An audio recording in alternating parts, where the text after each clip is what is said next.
नमस्कार बच्चों। आज का विषय है संख्यावाचक शब्द। आप लोग देख रहे हैं आज का विषय है संख्यावाचक शब्द और ये 7th चैप्टर है आपका ग्रामर का। पेज नंबर है 34 पेज नंबर है। अच्छा, संख्यावाचक शब्द के बारे में आप लोग ने पहले ही जान लिए थे। ये शब्द के भेद में पढ़ते हैं। ये एक प्रकार भेद है संख्यावाचक शब्द। संख्यावाचक शब्द किसे कहते हैं पहले हम लोग वो जानेंगे। उसके बाद उनके बारे में जितने सारे विश्लेषण किया गया है वो सब कुछ धीरे धीरे जानेंगे। तो संख्यावाचक शब्द जो है, ये संख्यावाचक शब्द उसे कहते हैं, जैसे यहाँ पर लिखा हुआ है आपके देखो, किसी वस्तु अथवा व्यक्ति की गिनती अर्थात संख्या बताने वाले शब्द संख्यावाचक कहते हैं और इनका प्रयोग विशेषण के रूप में होता है। मतलब किसी वस्तु और व्यक्ति को तुम गिन रहे हो 1 2 3 4 करके, वो 1 2 3 4 जो शब्द हैं वही शब्द होता है संख्यावाचक शब्द। और मैंने पहले ही कहा था ये संख्यावाचक शब्द विशेषण शब्द की तरह इसका प्रयोग होता है, क्योंकि हर एक संख्यावाचक शब्द संज्ञावाचक शब्द का गिनती मतलब उसका संख्या क्या है बताते हैं। तो एक तौर पे देखा जाए तो वो विशेषण के तरह ही इसका इस्तेमाल होता है। जैसे एक बालक, जैसे देखो यहाँ पर देखो एकः नरः, एक मनुष्य, एका कन्या, एक कन्या, एकं भवनम, एक भवन, ऐसे। ठीक है ना। तो ये संख्यावाचक शब्द विशेषण की तरह इसका प्रयोग होता है। तो देखो यहाँ पर लिखा हुआ है, अतः विशेष्य के अनुसार ही संख्यावाचक शब्द का लिंग होगा। जानते हो मैंने पहले ही बताया था, जैसे विशेषण शब्द विशेष्य शब्द रूप यानी संज्ञावाचक शब्द में जो लिंग जो वचन जो विभक्ति होता है, उनके विशेषण शब्द में भी वही लिंग वही वचन वही विभक्ति होता है। तो संख्यावाचक शब्द जो है वो एक विशेषण पद है, विशेषण शब्द है। तो इसलिए ही विशेष्य यानी संज्ञावाचक के अनुसार, मतलब संज्ञावाचक के लिंग वचन विभक्ति के अनुसार संख्यावाचक शब्द का भी सिर्फ यहाँ पर लिखा गया है लिंग, लेकिन आप वचन भी कह सकोगे, वचन और विभक्ति होगा। वचन तो है ही नंबर। एक के रूप केवल में, दो के रूप केवल द्विवचन में तथा 3 व 4 के रूप केवल बहुवचन में होंगे। मतलब एक वचन में, जानते हो फैक्ट है, एक जो संख्या है वो एक वचन में ही तो होगा और 2 जो है वो द्विवचन में होगा। और 2 से ज़्यादा 3 4 5 6 लाख तक मान लो, 6 करोड़ तक मान लो, ऐसे मतलब 2 से ज़्यादा जितने हैं वो बहुवचन में प्रयोग होता है। लेकिन कुछ अंतर है, वो हम लोग धीरे धीरे जानेंगे। पहले इसका परिभाषा आप लोग अच्छे से पढ़ लोगे। किसी वस्तु व्यक्ति की गिनती अर्थात संख्या बताने वाले शब्द को संख्यावाचक शब्द कहते हैं, संख्यावाचक कहलाते हैं। इनका प्रयोग विशेषण के रूप में होता है। ठीक है। अच्छा, तो 1 2 3 4 1 2 3 4 इन संख्या का मूल शब्द क्या है? देखो, एक का मूल शब्द यानी रूट वर्ड है एक, 2 का द्वि, 3 का त्रि, 4 का चतुर। देख रहे हो? तो ये याद रखना, मूल शब्द को याद रखना। बाद में विभक्ति लगा के क्या होगा हम लोग देखेंगे। एक 2 का मूल शब्द है द्वि, 3 का त्रि, 4 का चतुर। देख रहे हो? तो अभी 1 2 3 4 को सीखने से पहले हम लोग धीरे धीरे एक और द्वि और त्रि और चतुर का पुंगलिंग में क्या रूप होता है, स्त्रीलिंग में क्या रूप होता है और नपुंसक लिंग में क्या रूप होता है देखेंगे। और यहां पर याद रखो, सिर्फ 1 से लेके 4 तक इन 4 संख्या का ही तीनों लिंग में रूप होता है, पुंगलिंग, स्त्रीलिंग और नपुंसक लिंग में, और तीनों वचन में होते हैं। एक का एक वचन में, दो का द्विवचन में, तीन का तीन बहुवचन में होता है, चार का भी बहुवचन में होता है। लेकिन एक से लेके चार तक जो है, इनसे ज़्यादा जो है, चार से जितने सारे हैं, मतलब 5, 6, 7, 8, उनका कोई लिंग में, यानी पुंगलिंग, स्त्रीलिंग और नपुंसक लिंग में कोई अलग अलग रूप नहीं होता है। आई रिपीट,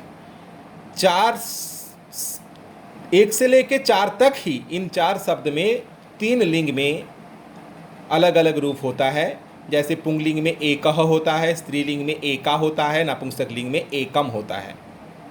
लेकिन चार से ज़्यादा, मतलब 5 से जो शुरू हो रहा है, 5, 6, 7, 8, 9, 10, 11, 12, ये जो सारी संख्या है, उनमें ना ही पुंगलिंग में अलग, ना ही स्त्रीलिंग में अलग, ना ही नपुंसक लिंग में अलग प्रकार के रूप होता है। तो इसको हम लोग जानेंगे, इसको 1 से लेके 4 तक क्या रूप होता है। किताब में ही है, आप लोग पढ़ लेना, लेकिन मैं थोड़ा लिख के बता रहा हूं अभी। जैसे एक, मैं लिख रहा हूं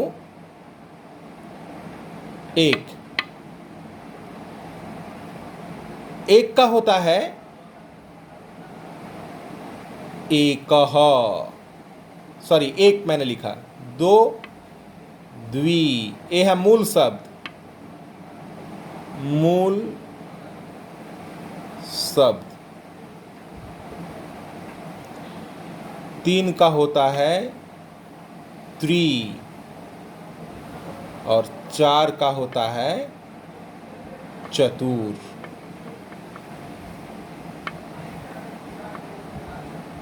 ठीक है, अब देखो, एक पुंगलिंग में होता है,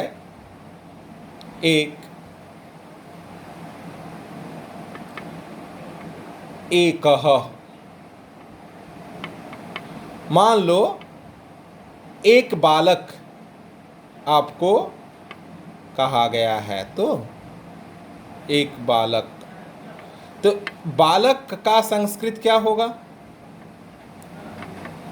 बालकः। अगर बालक का संस्कृत बालकः एक वचन में है, एक वचन में है,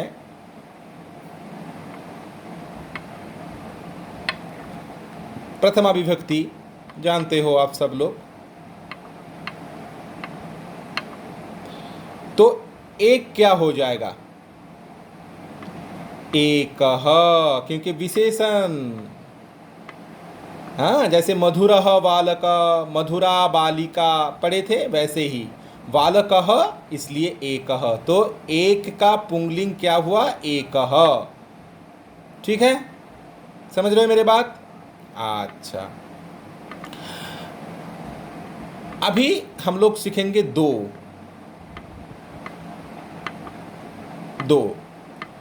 दो का मूल शब्द है क्या? द्वि, लेकिन दो को हम लोग अभी करेंगे। जैसे इसका पुंगलिंग में क्या रूप होता है? पुंगलिंग में होता है क्या रूप, बताते हैं। पहले लिख देते हैं, बालक कह का क्या हो जाएगा? अभी दो बालक को क्या कहते हैं संस्कृत में? बालकौ। अगर बालकौ संज्ञावाचक में रहा तो दो क्या होगा?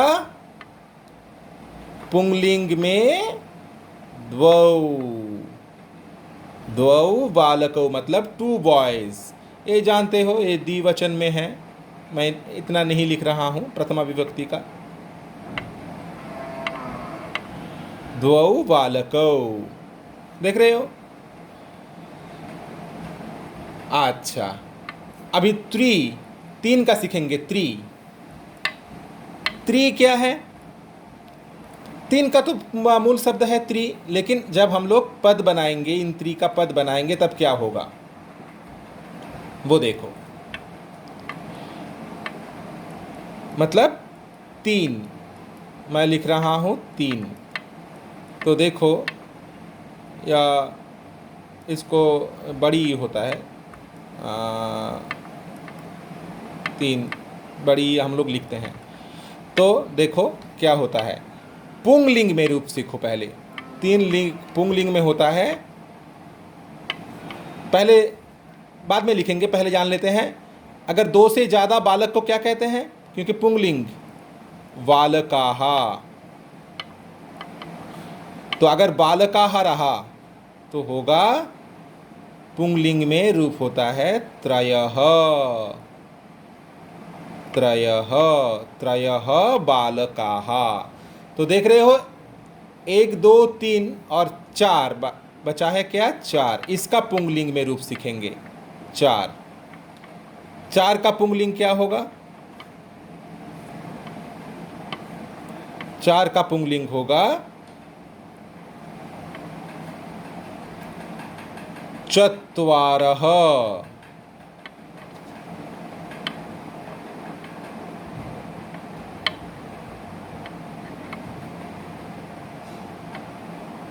चत्वारः। और बालकाः तो बालका ही रहेगा, क्योंकि बहुवचन है, तो बहुवचन में रूप होता है। हम लोग ने क्या सीखे थे, 1 का एक वचन में रूप होगा, 2 का द्विवचन में रूप होगा, 3 और 4 बहुवचन में रूप होगा। तो हम लोग क्या सीखे, 1 का पुंगलिंग में रूप होता है एकः, 2 का होता है द्वौ, 3 का होता है त्रयः, 4 का होता है चत्वार। देख रहे हो, ये है आज का विषय। 1 2 3 4 का पुंगलिंग में रूप होता है एकः, द्वौ, 3 का होता है त्रयः, 4 का होता है चत्वार। अभी आप लोग किताब में देखो, यहाँ पर देखो, 1 का क्या देख रहे हो, एकः नरः। द्वि का पुंगलिंग में क्या देख रहे हो, द्वौ देख रहे हो। 3 का पुंगलिंग में क्या देख रहे हो, त्रयः देख रहे हो।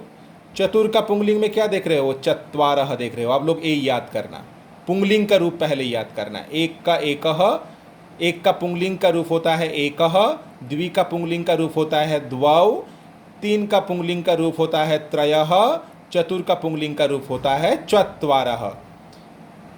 अगले क्लास में हम लोग सीखेंगे 1 से लेके 4 तक का तो पुंगलिंग का रूप हम लोग ने जान लिए, लेकिन इसका स्त्रीलिंग का रूप क्या होगा और नपुंसक लिंग का रूप क्या होगा, अगले क्लास में सीखेंगे। धन्यवाद।